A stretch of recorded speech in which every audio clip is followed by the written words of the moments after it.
Good afternoon, everybody. My name is Namabak. I'm with Trusty.io, one of the co-founder. Happy to be here, and we have two special guests with me today, our partner, Agnès Bloch-Zipon from University Hospital of Strasbourg, and then Julien Gouret from University Hospital at Bordeaux. So today we're going to talk about the power of community, data science community, to accelerate AI adoption in healthcare. Okay, we have 5 slides. You will not sleep for sure. 3 slides on my side, and then 1 slide per use cases of my colleague here. All right, so problem statement, what we are trying to solve. I think if you are here, you should know that AI typically adoption is increasing.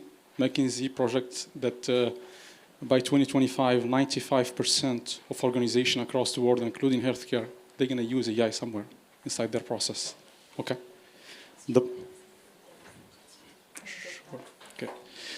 The problem is many organizations will face a lot of barrier of adoption, mainly due to technical expertise. Typically, to develop an AI model, you need to have data scientists, you need to hire data scientists, and it's expensive, it costs money, and not everybody can afford that, typically. Specifically in the healthcare, where there is a lot of benefit of the AI, but again, adoption is very, very hard. In the other side, a lot of academic, researcher, laboratory, like scientists working on the latest state-of-the-art AI technology. I think we have heard that from Hugging Face and other startups in the field.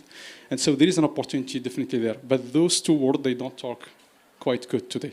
So there is a gap here. This is the reason why we created Trusty.io. So we are a baby of 3 years old now. Well, not anymore a baby, I would say, but you know. So our mission is to connect organizations in the healthcare market with data scientists from the academic world mainly, okay, to solve their AI problem, create an algorithm. How we do it? We do competition. You know, sport competition. We do competition in machine learning. So you have a problem in AI, so let's assume you want to create an AI to do like allergy prediction. Julien is going to talk about that. You have the data, you don't have the algorithm. How to develop the algorithm? You publish the data inside Trusty.io, you describe what you would like to do, and then we have 1,000 of engineer data scientists across the world, mainly in Europe, that they're going to compete for 2 or 3 months to create the best algorithm you need. All the code that they're going to provide, like that machine learning code, it's written inside the platform. So we provide CPU, GPU-based platform. You don't need to have your own laptop. We provide that for them. They're going to create their code. We evaluate their code automatically.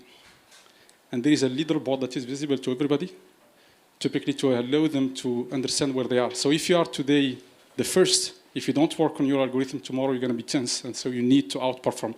So it's a way to push people, to push the boundary, to create the best algorithm ever. At the end of the competition, we take the source code, we take the documentation, and we provide that to the organization that they can use for their own. Everybody is, it's a win-win relationship here. Organization, they have a model which costs, think about it, minimum 10 times less if they are doing it themselves. Minimum 10 less. That's number one benefit. Number two, they can collaborate with the academic. I know it's very hard to do that today. So they're going to have access to thousands of engineers, data scientists, laboratory across the world, and so they can continue the collaboration post-challenge. And number three, definitely, it's just about the brand. I think everybody, specifically if you're a researcher, you want to make your research visible to the market. So this is a way as well to do it. Why data scientists? They're going to contribute to our competition. Because for every challenge, there is a prize. Usually it's 20,000, 30,000, could be even 100,000. And so they win prize, they learn. And if you're an engineer, you want typically to understand how you outperform versus other engineers in the field. So that's one of the benefits. They can as well find job. Every challenge, there is a leaderboard. At the end of the challenge, your contact, they are sent to the organizer. And so you can continue the collaboration, internship, job, consulting, whatever the form of the job you have. The platform is a SaaS platform that is accessible from everywhere in the world. No, nothing to install. All right, so this is a kind of technical slide, but just if some people wonder how a challenge works, very straightforward. There is less human in the picture here. First step, we have data scientists who are going to sit with the organization, define the problem, prepare the data set, some feature engineering to make sure that the problem is well crafted for our community. Then The data set is brought inside our platform, and then we create typically usually a baseline model, which is a kind of people who knows it's a kind of automated machine learning model that allow to serve as a baseline for the competitor. And then the competition run for 2 months, 3 months, and there is no support at this level from anybody at the organization side. So it's self-contained. People create code, submit their code, evaluation is done. At the end of the competition, we take the first model, and then we provide them to the organization. And optionally, if the organization would like, they can deploy their model inside our cloud, and so make reduction. Our intention is not to be the platform that really deploy model for healthcare. I think there are a lot of regulation issues that we have just seen. Our job is to create the algorithm. The deployment definitely should be done at the hospital themselves. All right, so let's now see 2 use cases from my partner here. And yes? So the idea here was to get the help of everyone to facilitate the diagnosis of rare disease patients with rare disease with orodental manifestation. So this is the Diagnodent tool and challenge. I coordinate a reference network for rare disease on these subjects. So we have the data, we have the expertise, but how can it be used by health professionals, even patients, to facilitate diagnosis of these patients and entering them more quickly, more efficiently in the health system so that they can benefit for a precision medicine diagnosis and then the appropriate care. So this is really to reduce diagnostic wandering. And for that, we need your help. We need your intelligence, your empathy for those patients. That's why we went for data challenge, and quite successfully, I should say, because thanks to the help of Trustio and the founders of BPI and the Health Data Hub, we had more than 85 teams competing in 3 months' time, and they created 1,500 almost solutions. And out of these, we selected 3, the best ones.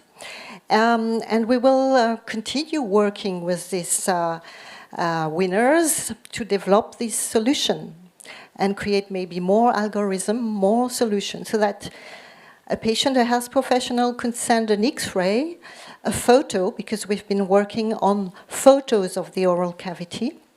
And then, based on this data, we could say, yes, it's a rare disease. Yes, the patient, please go to this expert center for proper diagnosis. Thanks, Agnes.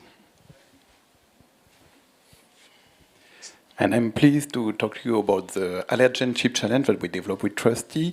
For allergic patient diagnostic, we need to use allergen chip that allows to detect hundreds of specific IgEs, but this mass of data exists potential interpretation by clinical biologists.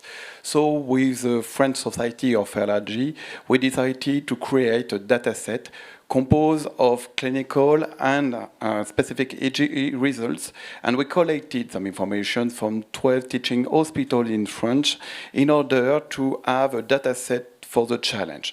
The aim was to determine an algorithm that could predict the severity and the presence or not of the allergies. So we included in finally 4,000 patients,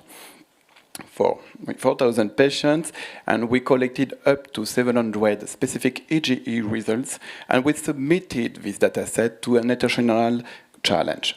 Finally, we have 292 challengers who have submitted 3,000 algorithms, and the best algorithms had a F-score of 0.8 that was really relevant in order to predict and in order to diagnose the allergy regarding the pollens notably.